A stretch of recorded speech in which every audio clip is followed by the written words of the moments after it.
ನಮಸ್ಕಾರ ವೀಕ್ಷಕರೇ, the news ವೈರ್ಗೆ ನಿಮ್ಮೆಲ್ಲರಿಗೂ ಆತ್ಮೀಯ ಸ್ವಾಗತ.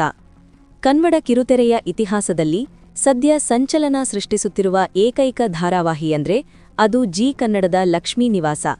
ಹೌದು, ಕಳೆದ ಹಲವು ವಾರಗಳಿಂದ ಟಿಆರ್ಪಿ ರೇಟಿಂಗ್ನಲ್ಲಿ ನಂಬರ್ 1 ಸ್ಥಾನವನ್ನು ಅಲಂಕರಿಸಿರುವ ಈ ಸೀರಿಯಲ್ ಈಗ ಒಂದು ಅಚ್ಚರಿಯ ಸುದ್ದಿಯಿಂದಾಗಿ ಸದ್ದು ಮಾಡ್ತಿದೆ.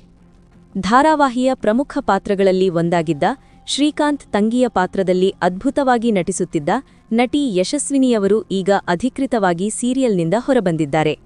ಇದು ಕೇವಲ ಸುದ್ದಿಯಲ್ಲ, ಸ್ವತಃ ನಟಿಯೇ ತಮ್ಮ ಸೋಷಿಯಲ್ ಮೀಡಿಯಾದಲ್ಲಿ ಹಂಚಿಕೊಂಡಿರುವ ಸತ್ಯ.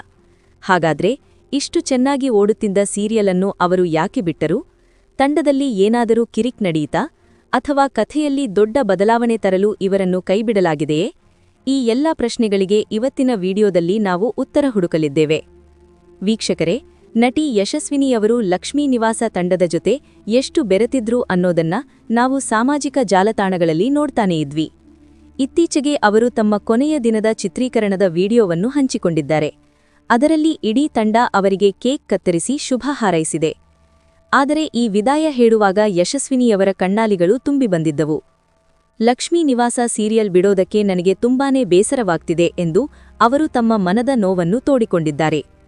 ಒಬ್ಬ ನಟಿಗೆ ತಾನು ಪ್ರಾಣ ತುಂಬಿ ನಟಿಸಿದ ಪಾತ್ರದಿಂದ ದೂರವಾಗುವುದು ಅಷ್ಟು ಸುಲಭವಲ್ಲ. ಅದರಲ್ಲೂ ನಂಬರ್ 1 ಸ್ಥಾನದಲ್ಲಿರುವ ಸೀರಿಯಲ್ನಿಂದ ಹೊರಬರುವುದು ನಿಜಕ್ಕೂ ಬೇಸರದ ಸಂಗತಿಯೇ ಸರಿ. ಲಕ್ಷ್ಮೀ ನಿವಾಸದಲ್ಲಿ ಶ್ರೀಕಾಂತ್ ತಂಗಿಯ ಪಾತ್ರ ಅಂದ್ರೆ ಅದು ಕೇವಲ ಒಂದು ಸಣ್ಣ ಪಾತ್ರವಾಗಿರಲಿಲ್ಲ. ಹಳ್ಳಿಯ ಮುಗ್ಧತೆ, ಅಣ್ಣನ ಮೇಲಿನ ಪ್ರೀತಿ ಮತ್ತು ಕಥೆಯ ತಿರುವುಗಳಲ್ಲಿ ಈ ಪಾತ್ರಕ್ಕೆ ತನ್ನದೇ ಆದ ಪ್ರಾಮುಖ್ಯತೆ ಇತ್ತು. ಯಶಸ್ವಿನಿಯವರು ತಮ್ಮ ನಟನೆಯ ಮೂಲಕ ಈ ಪಾತ್ರಕ್ಕೆ ನ್ಯಾಯ ಒದಗಿಸಿದ್ದರು. ಸೀರಿಯಲ್ ಶುರುವಾದಾಗಿನಿಂದಲೂ ಇವರ ನಟನೆಗೆ ಸೋಷಿಯಲ್ ಮೀಡಿಯಾದಲ್ಲಿ ಮೆಚ್ಚುಗೆ ವ್ಯಕ್ತವಾಗುತ್ತಲೇ ಇತ್ತು.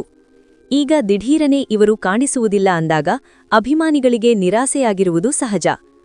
ಕಾಮೆಂಟ್ ಬಾಕ್ಸ್ನಲ್ಲಿ ಈಗಾಗಲೇ ಸಾವಿರಾರು ಜನ ಯಾಕೆ ಹೊರಬಂದ್ರಿ, ನಿಮ್ಮ ನಟನೆ ನಮಗೆ ತುಂಬಾ ಇಷ್ಟ ಇತ್ತು ಎಂದು ಕಾಮೆಂಟ್ ಮಾಡ್ತಿದ್ದಾರೆ.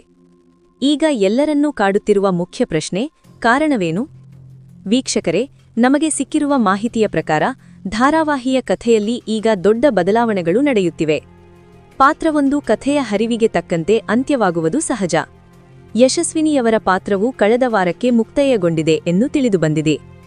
ಧಾರಾವಾಹಿಯ ಟಿಆರ್ಪಿ ರೇಟಿಂಗ್ ಕಾಯ್ದುಕೊಳ್ಳಲು ನಿರ್ದೇಶಕರು ಹೊಸ ಪಾತ್ರಗಳನ್ನು ತರುತ್ತಿರುತ್ತಾರೆ ಅಥವಾ ಹಳೆಯ ಪಾತ್ರಗಳಿಗೆ ವಿದಾಯ ಹೇಳುತ್ತಾರೆ. ಇದೇ ಕಾರಣಕ್ಕೆ ಯಶಸ್ವಿನಿಯವರು ಹೊರಬಂದಿರಬಹುದು ಎನ್ನಲಾಗುತ್ತಿದೆ. ಯಾವುದೇ ದೊಡ್ಡ ಗಲಾಟೆ ಅಥವಾ ಭಿನ್ನಾಭಿಪ್ರಾಯಗಳಿಗಿಂತ ಹೆಚ್ಚಾಗಿ ಕಥೆಯ ಬೇಡಿಕೆಯೇ ಇಲ್ಲಿ ಪ್ರಮುಖ ಪಾತ್ರ ವಹಿಸಿದೆ. ಲಕ್ಷ್ಮೀ ನಿವಾಸ ಸೀರಿಯಲ್ನಲ್ಲಿ ಈಗಾಗಲೇ ಹಲವು ಬದಲಾವಣೆಗಳನ್ನು ನಾವು ನೋಡಿದ್ದೇವೆ. ಇದು ಕೂಡ ಅದರ ಒಂದು ಭಾಗ ಅಷ್ಟೇ.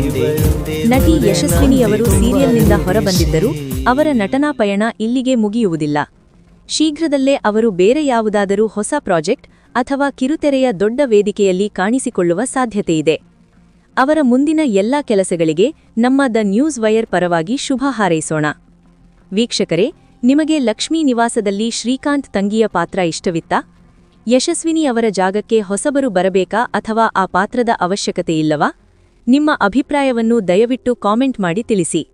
ಈ ವಿಡಿಯೋ ಇಷ್ಟವಾಗಿದ್ದರೆ ಲೈಕ್ ಮಾಡಿ, ಶೇರ್ ಮಾಡಿ ಮತ್ತು ನಮ್ಮ ಚಾನೆಲ್ ಅನ್ನು ಸಬ್ಸ್ಕ್ರೈಬ್ ಮಾಡೋದನ್ನ ಮರಿಬೇಡಿ. ನಿರಂತರ ಅಪ್ಡೇಟ್ಸ್ಗಾಗಿ ನೋಡ್ತಾ ಇರಿ ದ ನ್ಯೂಸ್ ವೈರ್. ವಂದನೆಗಳು.